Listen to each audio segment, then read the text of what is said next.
देश भर में दीपावली का पर्व इस बार धूमधाम से मनाया गया।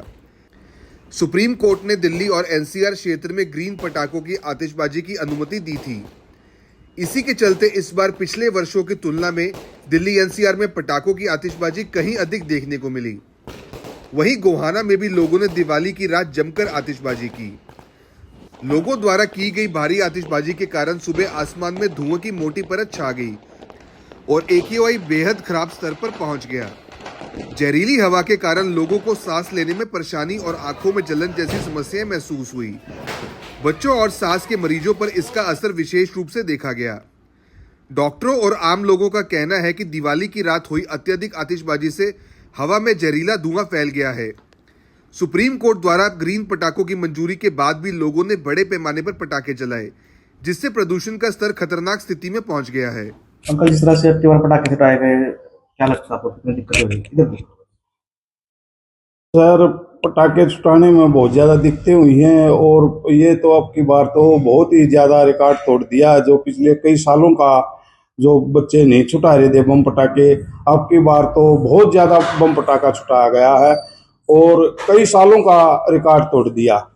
इसमें सुबह घूमने गए उठकर ने तो आंखों में जलन हुई और सांस लेने में भी दिक्कत हुई है। तो इससे हमारा मानना है कि भाई ये बम पटाखे कम जलाएं, कम छुटाएं और कि मास्क लगाकर चलें सुबह। और अपना जिस तरह से अब 2 बार दिवाली मना रहे, तो आज भी उम्मीद है? हाँ, आज भी उम्मीद है 2 दिवाली होने के कारण आज भी बम पटाखे छुटाए जाएंगे। इससे अब की बार बहुत ज़्यादा प्रदूषण फैला हुआ है।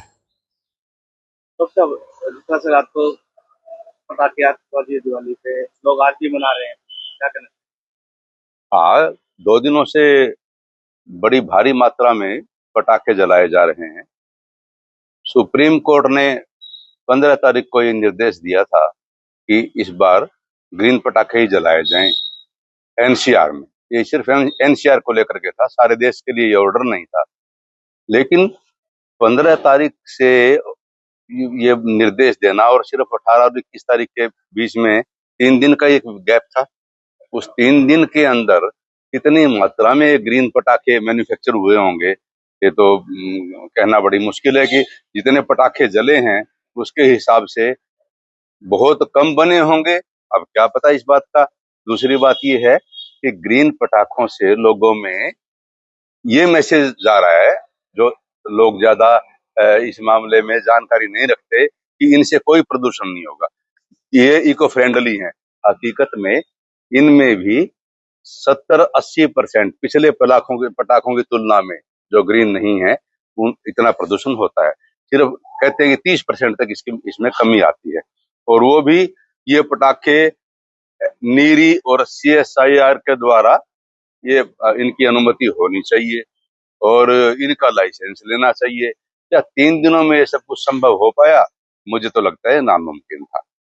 मुझे लगता है कि पटाखा लॉबी इतनी मजबूत है, इतने इंडस्ट्रीज इस कारोबार में लगी हुई है, केंद्र सरकार पर और राज्य सरकार पर उसका दबाव था और बड़ी मुश्किल से लोगों ने मशक्कत करके सुप्रीम कोर्ट में अपील्स पर अपील दायर करके लोगों के स्वास्थ्य को देखते हुए पटाखे नए जलाने की अनुमति ली थी, निर्देश लिया था।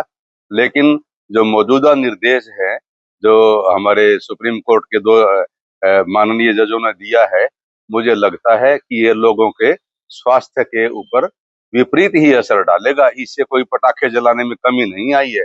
और हकीकत में सुबह सुबह तो आज घर से बाहर निकलना ही मुश्किल हो गया। दिल्ली में जो प्रदूषण है वो 2.5 जो पर्टिकुलर मैटर है 2.5 PM, उसका प्रदूषण लगभग 900 है, जो कि सबसे अधिक जो लिमिट हमारी है प्रदूषण की वो 500 है सीवियर। अब सीवियर के ऊपर तो ये जानलेवा ही हो जाता है। और जो 10 पर्टिकुलर मैटर है उसका जो प्रदूषण का जो सूचकांक है वो 1000 के लगभग है। तो इस प्रकार मुझे लगता नहीं कि सुप्रीम कोर्ट के इन निर्देशकों का कोई विशेष फर्क इसके ऊपर पड़ा है पटाखे जलाने वालों पर।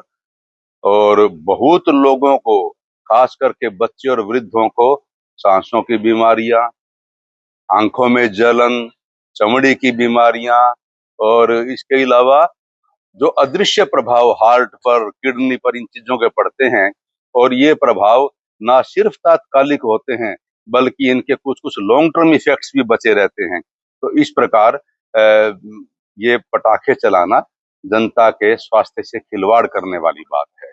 रही बात लोगों की धार्मिक भावनाओं की, मैं एक इतिहास का छात्र होते हुए आपको बताता हूँ कि हमारे जो दीपावली का त्योहार है उसका बहुत महत्व है हमारे देश में।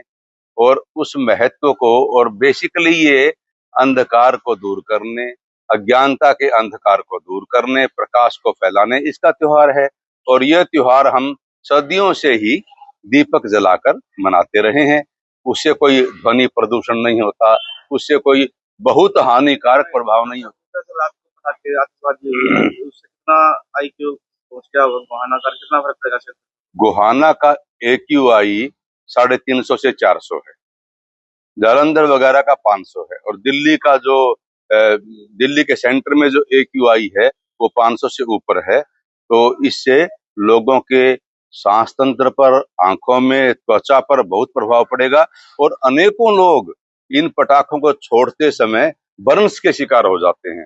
और बहुत बार ये जो बर्न हैं, ये जो जल जाते हैं लोग, ये बहुत गहरे बर्न होते हैं और उनको सारी उम्र के लिए उनके हाथों को, मतलब उनको हैंडीकैप कर देते हैं, समझे। इसके अलावा मैं एक बात और कहूंगा कि जो ये पटाखे चलाने का रस्म और रिवाज है, ये हमारे देश में मध्य युग में आया। ये जो मुगल बादशाह थे वो चीन से पटाखे लेकर के आते थे अपनी शानो शौकत में जलाने के लिए। ये कोई विशिष्ट हिंदू धार्मिक परंपरा नहीं है, हमारी परंपरा दीप प्रज्वलन है। तो उस हिसाब से भी मैं कहता हूं कि ये बेसिकली जो लाखों लाख लोग पटाखा इंडस्ट्री से जुड़े हुए हैं, उनके दबाव की वजह से सुप्रीम कोर्ट भी ये परमिशंस देने के लिए बाध्य हो जाता है।